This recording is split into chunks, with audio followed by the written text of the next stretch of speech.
champion. So not only is she a national champion, BYU's first men's or women's javelin title in school history. Hey, there she is. First women's outdoor field national title since 1992. Also a first-team All-American and with the national title. And, hey, are you okay that Courtney was the warm-up band and now we have the main event? Is that how we'll do this, Ashton? Oh, gosh. I think she's the main event, but sure. Yeah, it was fun. It was fun to talk to Courtney. We're really excited. As you mentioned, Dave, the first ever javelin national champion for BYU. What's that like? What's that feel like? I actually didn't know that I was the first until they told me right after. So I was like, oh, like this is kind of a big deal. So, and it was an even bigger deal for my coach, Nick. So I thought that was really cool. It is a big deal. And you threw the javelin, 58.2 meters on your first throw. And we talked a little bit earlier today on BYU Sports Nation, how you felt as that left your hand. And when it stuck in the ground down there, you knew that was probably going to be enough to win the title? Yeah, I knew. I was like, wow, that felt good. I didn't know how far it landed because it's kind of hard to tell. But once I saw my family and then my coach and my teammate freaking out, I was like, oh, that was a good throw. Hey, you got next year to defend your title, and so now you know that you already know where you can get 2 more feet. Yes. So, exactly. Ashton, were we talking yesterday or the day before? I can't remember when you and I were talking. Was it yesterday? Over at the field? Yeah. So we're talking yesterday, and I was asking you about Olympic hopes and all those kinds of things and about the upcoming worlds.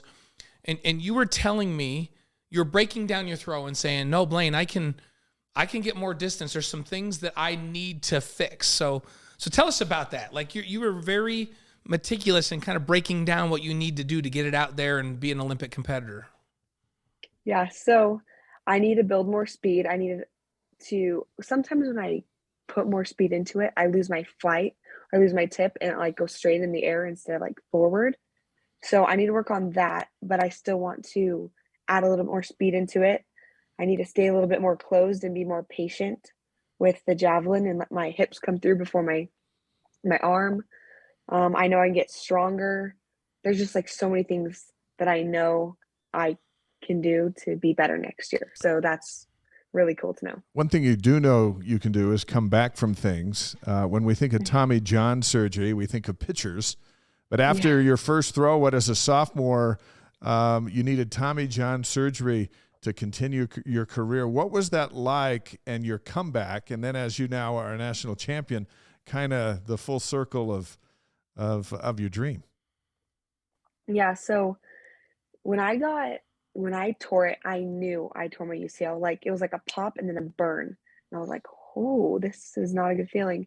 So we shut it down. And then we found out I needed Tommy John. And I thought I was done. But then we did a ton of research. And people that have Tommy John come back a lot stronger. So I was super excited. So it was almost like, I think it was like a 14-month recovery. Came back throwing at 11 months. And then COVID hit. And I was like, are you kidding? I didn't have to push that hard. I didn't need to push my elbow that hard. So I still have some elbow issues, but I know it's stronger. And then last year I PR'd by 5 meters. So that's really, really good. That's an understatement. By 5 meters, that's all? Yeah, that's a lot. That's a lot. And then I got really sick, couldn't hold my weight at all. Like I'm saying, I like to compete at like 160 pounds. I was like 130, still dropping weight, couldn't gain weight, couldn't gain muscle. Like it was insane. And I'm always in the weight room and I still couldn't just gain any muscle. So I ended my season at regionals, which was so sad because I was supposed to place like top 4 at nationals. So coming back, finally got healthy. I'm finally healthy. I knew once I was able to get healthy, I was going to be able to really compete. So this year I've been super blessed to be super healthy. So now that I won that title, it's so nice to know that like all that hard work paid off, like all the comebacks I had to endure paid off. So that was super amazing. Well, now you're ready to go on the speaking tour as well to motivate young athletes who've got some challenges. Ashton knows how to deal with hard things. So Ashton, So you and I have known each other for a while, and please tell Dave who your favorite gym buddy is. You, Yes. definitely you. I thought it was going to be Lane. I didn't know you were going to go right to Blaine. Lane. He's inconsistent. He's overworking out with the football team. So Yes. those that don't know, Ashton's husband's Lane Lunt, who's a fine tight end on BYU's football team. So he comes once in a while, but it's you and me. All right, let me get to a question here it's about you and me in the gym. But Ashton. I want to tell you something though. When she was sick and was 130, I asked her. I said, "So what's going to go on?" And she goes, "You know what? Who cares about the Olympics in China? I'm going to get healthy. I'm going to come back, and I'm going to go to the Olympics in Paris." That's what she said to me when she was 130. Pretty cool. That is cool. Here's another question about the gym. Is it true? Does Blaine still wear shirts that are super tight so that his guns look bigger than they actually are? And then does he ask you, how many times does he ask you if he looks fat or not? Oh my gosh. I think you look great in those shirts. Ashton, Okay. thank you. He's always on the biking, and then going to lift, but you look great in those shirts. That's Don't my worry. girl right there. Ashton's my girl. So Just said all the right things. One thing that you said that I want people to hear, and how, how are you 5'11", 6 feet? Probably 6 feet. Oh, I'm 5'10". So you're 5'10". So Ashton's 5'10", and Ashton just said she likes to compete at 160 pounds. And Ashton is lean, like she's lean at 160 pounds. So all these little stick people that are out there and think that that's awesome, I think Ashton's awesome when she's 160, and that's a good role model for women all over. That she works hard, she's lean, and 160. I love that you just throw it out there. That, hey, 5'10", 160, and that's what she needs to be, can compete. And I would not.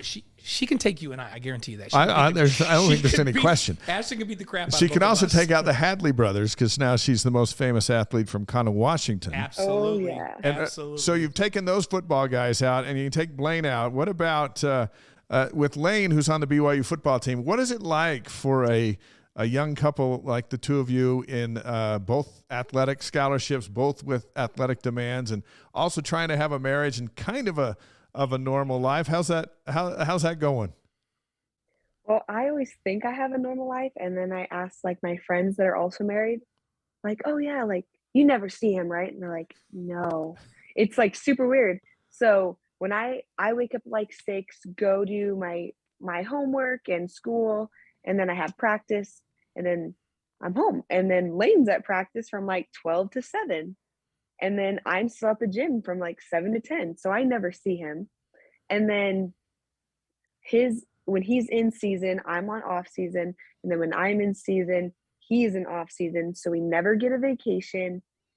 I told him I feel so bad because all of his teammates are in like all on vacation with their wives, and then we're here in Provo because we can't leave because I still have to train.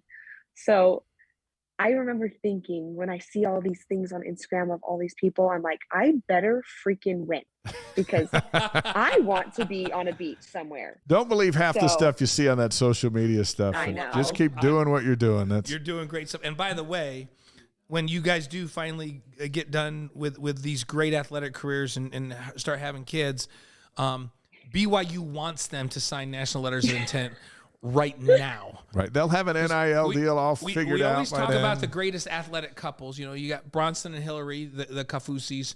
You know, Bronson's an NFL player. And Collinsworth and his wife, Shay. Yeah, Shay's a world-class runner, Martinez, and then Collins is a professional basketball player. I'll put you and Lane up against any of them right now for that, for sure. I like that. Hey, tell us what you have coming up because you're still training because you've got some big things next week and beyond, and how you plan to kind of keep riding this wave of national title into the next big thing. What do you got ahead? So I have USA's next week. I throw next Saturday to try and compete for Worlds. If I make the US team, I'd be super happy, but if not, I'm not going to be too disappointed because the people that are above me have been throwing many years above me. So I'm excited for that. And then after USA's, I don't think I'm going to touch a javelin till like September because my body needs to rest. So yeah, I'm excited for the off season. That's great. And I think we do need to, before we finish up, we remember earlier today you talked about it. Let's talk about it a little bit more. That when you javelined yourself, so to speak. Oh man! Because I said, hey, have you ever hit anyone with the spear? And you said yes without hesitation. And so tell us about that, and how dangerous of a sport is that to toss the javelin around? Okay, so first I hit myself with the javelin. We throw inside. So in the winter, we obviously can't throw outside. It's too cold. So we throw at a wall. And when I threw at the wall, it usually bounces back, but I'm usually further back. But I hit the wall really hard, and I turned around to say, Coach, that was a good one. And before he could like pull me out of the way, the back end of the javelin like stabbed me in the back. Did it pierce the skin? Yeah, it pierced the skin. Oh my But gosh. That's a stabbing. Yes. All right, yes. And then the other one. Oh yeah, and then my teammate Paige, same thing happened, bounced off the wall, hit her in the back, like same spot.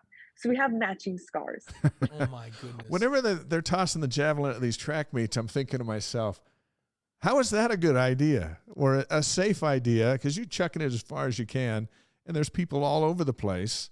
Have you seen a javelin really go awry and cause big trouble? I've seen a javelin and a shot put. So one time my teammate was marking for the high school meet, and it went through her leg, like her shin. Oh no. And then in high school, I saw a girl and she was shot putting, and an old man didn't see the person that was marking. He wasn't paying attention, and it hit him in the head. Oh, it just went. Dang. Now, yeah, I was in shock when I saw that.